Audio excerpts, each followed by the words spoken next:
দেখতে থাকুন এলাকাটা কত সুন্দর, সবুজ গাছপালা। ঠিক উল্টো দিকে গাছপালার অপর পাশে আমার কাজের এলাকা। তো একটু ঘুরতে এসেছি। এখানে ল্যাবে গাঁজার চাষ হচ্ছে, আপনারা দেখতে থাকুন, শেষ পর্যন্ত দেখতে থাকুন। এবং এখানে সাইন রয়েছে, আপনারা দেখলে বুঝতে পারবেন।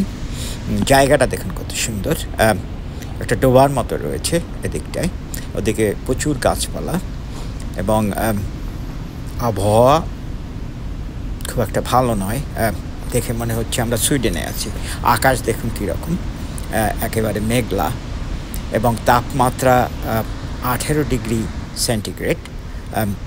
এখন 4টার মতো বেজে গেছে, বিকাল 4টা। আজ হচ্ছে 29শে মে 2025 সাল। তো জায়গাটা আরও ভালো করে দেখুন, সবুজ গাছপালার মধ্যে এখানে গাঁজা তৈরির ল্যাব তৈরি করা হয়েছে। আপনারা নিশ্চয়ই জানেন আমেরিকাতে অনেক জায়গায় এখন গাঁজা খাওয়া প্রচলিত আইনে সিদ্ধ করে দেওয়া হয়েছে, মানে যে কেউ গাঁজা খেতে পারে, একটা পরিমাণ আছে এর মধ্যে থাকতে হবে। এবং এটা এখন হল্যান্ডের মতো অনেক হয়েছে, অনেক স্টেটে গাঁজা খাওয়া বৈধ হয়ে গেছে। আমরা একসময় গাঁজা খেতাম বাংলাদেশে, এটা হচ্ছে 45-40 বছর আগের কথা।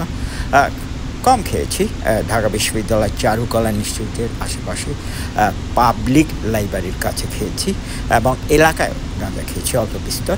কিন্তু অনেক আগে সব মদ, বিড়ি, গাঁজা সব ছেড়ে দিয়েছি।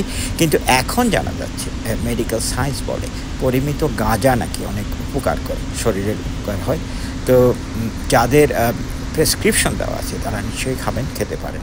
তো দেখতে থাকুন, ওই যে টিনের চালাটা দেখতে পাচ্ছেন, ওর ভিতরে গাঁজার চাষ হচ্ছে।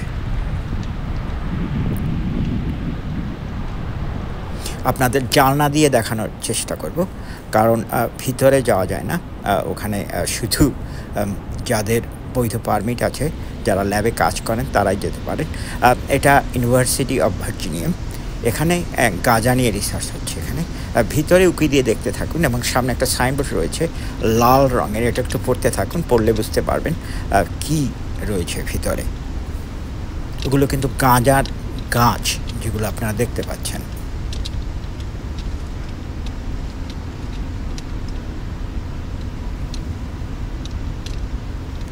সাইনবোর্ডটি ভালো করে পড়তে থাকুন, সামনে যে নোটিশ বোর্ডটি রয়েছে পড়ে যান।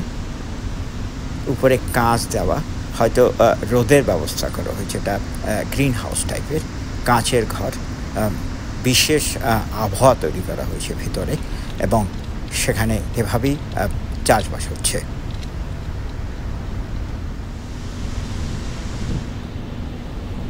আকাশে মেঘ, একেবারে স্ক্যান্ডিনেভিয়ার ওয়েদার। আমাদের ভার্জিনিয়ায় সচরাচর এরকম ওয়েদার হয় না। এবার খুব ঠান্ডা এবং অনেক দিন ধরে ঠান্ডা। গরমকাল এখনও আসছে না, কি কারণ বুঝতে পারছি না।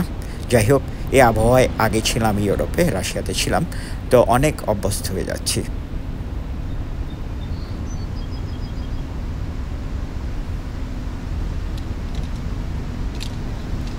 নিশ্চয়ই আপনারা লক্ষ্য করেছেন, ভিতরে দেখেছেন।